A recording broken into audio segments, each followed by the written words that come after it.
You like football, basketball. We're giving you CFL. Let's get it.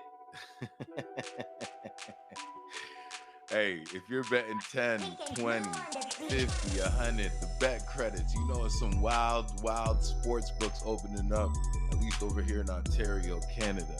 Or the friendly wager with the homie.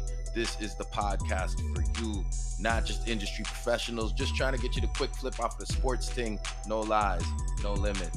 This is No Cap Bets. Today is June 29th. That's right, June 29th, everyone. I'm going to go ahead and give the CFL thing a shot. You know what I'm saying? We're going to take this one day at a time. That's what I really like about these dudes in the CFL. Whoever's creating the schedules, they're doing it Thursday, Friday, Saturday, and I think a Monday or something like that.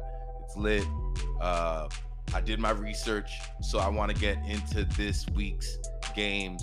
Well, we're going to talk about, like I said, one game at a time. So we got a game that's going on tomorrow, Thursday night. This episode's been brought to you by BetStamp. Man, I signed up for a lot of, I got BetMGM, I got Bet99, I got PointsBet, I got Bet everything. You know what I'm saying? I'm not betting everything, bet responsibly, but you know what I mean? I got Bet everything. So in order for me to kind of keep track of my record, and most important, when these games, like I'm trying to get the best pay out of my game. So for example, I've bet some WNBA. I'm doing it, guys. That's another, we're going to get to that in some other episodes as well. And I found out that I could actually get better odds in MGM. MGM's got the best WNBA odds, man. I checked that out on BetStamp. Download that app. Use the official promo code NOCAPBETS. Once again, it's BetStamp. Using the code NOCAPBETS. I'm gonna post the link up in the DMs on the gram or in the bio on the gram. You don't need to get at me in the DMs. But like I said, we're a football podcast. We're gonna take on the CFL, and we learned. I went back. I took a look at last year and the year before. They were canceled, the CFL, during the pandemic. It's like one of the only leagues to cancel. So I really went back to the 2019 season, the 2021 season. Some real good storylines in the CFL. I hope to break it down for people who don't know what's going on in the CFL, and maybe you don't want to put a little bit of pizza money on it. So one quick matter of factor, I don't know, I'm gonna probably name a segment where I can show everybody something new about the CFL. You know, I was watching the games and I was like, why is everybody running out the end zone? Like, nobody wants to down it in the end zone. I don't get it. I don't know what's going on, but everybody's trying to run out the end zone and just make it to the 5. So that leads me to what I talked about last episode, the single point. A single point is awarded to the kicking team when the kicking team misses a field goal or punts the football and the receiving team does not return the ball out of their end zone. So you get a point, even if you miss the field goal or if you put it in the end zone. They got to run that out or the kicking team gets 1 point. Makes all the sense in the world. I was seeing dudes like doing the most just to get out the end zone. It didn't make sense to me, but now it does. Let's get to this week's games. We know why you're here. It's for the locks. You're listening to No Cap Bets. And now you're watching it. You know what I'm saying? We hitting you with the visual. So first up, we're going to have to take a look at the Ottawa Redblacks, and they're up against the BC Lions. So I watched a little bit of last season. Like I said, the BC Lions weren't really, they're kind of like an afterthought. They weren't really necessarily competitive. It was Winnipeg's to lose, and no one could get in their way. And we'll talk about Winnipeg in a heartbeat too. So it ended up being in the Grey Cup, Hamilton versus Winnipeg. And as I said, BC didn't really make a lot of noise. They had a dude named Mike Riley who just retired. Might have set some records, like, one of the OGs of the league, whatever. So now they've got a new kid named Nathan Rourke. I believe he's out of Oakville. Shout out to Oakville. He's lighting everybody up right now. So they played against the Elks, right? Oh, by the way, update: Red Blacks is not racist. Eskimos might have been, so they changed it up to the Elks. Shout out to the CFL, man. Progressive. So I could calm down. I'm just new to the CFL. I'm just trying to do my best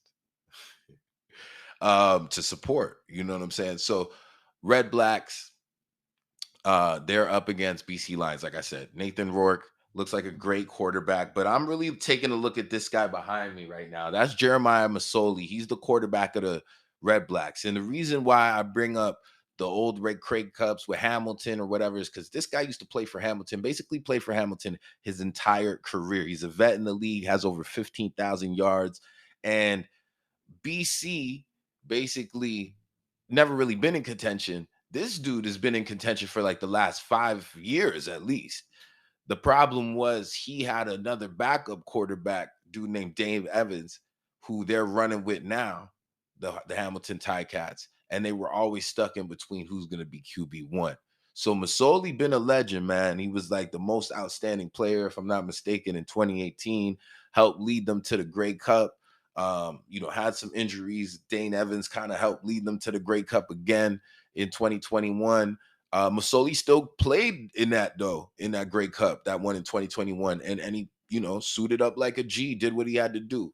So I'm curious to see how he's going to perform now that he has his own team. He doesn't have to worry about a backup or anything like that. They started out the season with a couple of losses. But let's talk about BC for a second and this kid Nathan Rourke. Like I said, he's right out of Oakville, whatever. Shout out to him. Shout out to Oakville, by the way. He lit up Edmonton. Edmonton's just dealing with a lot of blowouts. They're 0-3 right now. Looks like they're going to lose every game this year. You know what I'm saying? Or at least they're trying to get it together. They had a game against Calgary Stampeders. And then they beat up Toronto. I don't know what Toronto was doing, but these were 2 home games.